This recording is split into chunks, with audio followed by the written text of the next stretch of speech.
மே 27, 2026 இன்றைய நாளுக்கான இறை வார்த்தை. கர்த்தர் உங்கள் வாழ்க்கையில் வறண்ட இடங்களை ஆசீர்வாதத்தின் ஊற்றாக மாற்றுவார்.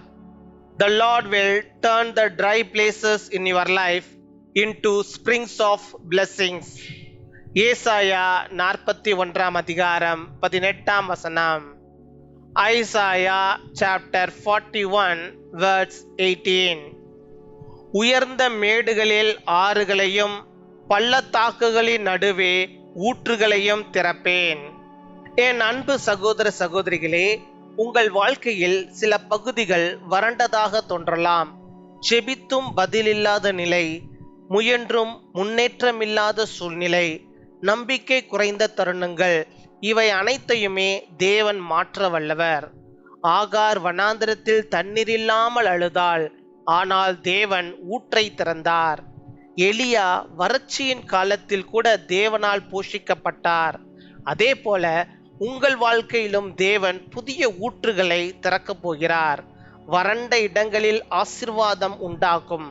நீங்கள் முடியாது என்று நினைத்த இடத்தில் தேவன் அதிசயமான வழியை உருவாக்குவார். I will make rivers flow on barren heights and springs within the valleys. My dear brothers and sisters, some areas of your life may feel dry, prayers without answers, efforts without progress, and moments without hope. But God is able to change every dry session. Hagar cried in the wilderness without water, yet God opened a well. Elijah was sustained by God even during famine.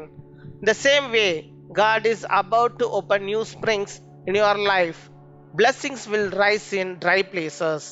Right where you thought nothing could happen, God will make a miraculous way.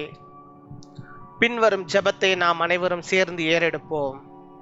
அன்பான பரலோக தந்தையே, எங்கள் வறண்ட வாழ்க்கை பகுதிகளில் உமது ஆசீர்வாத ஊற்றுகளை திறந்தருளும். எங்கள் வாழ்க்கையில் புதிய நம்பிக்கையையும் பாதுகாப்பையும் அளித்தருளும். வேலை தேடுகிறவர்களுக்கு புதிய வாய்ப்புகளையும் முன்னேற்றத்தையும் அருளும். கைவிடப்பட்டோர்களுக்கு சமாதானம் அளித்து காத்தருளும். இன்று பிறந்த நாள் மற்றும் திருமண நாளை கொண்டாடுகிறவர்களை உமது சந்தோஷத்தால் நிரப்பும். இயேசுவின் நாமத்தில் ஜெபிக்கிறோம். ஆமீன்.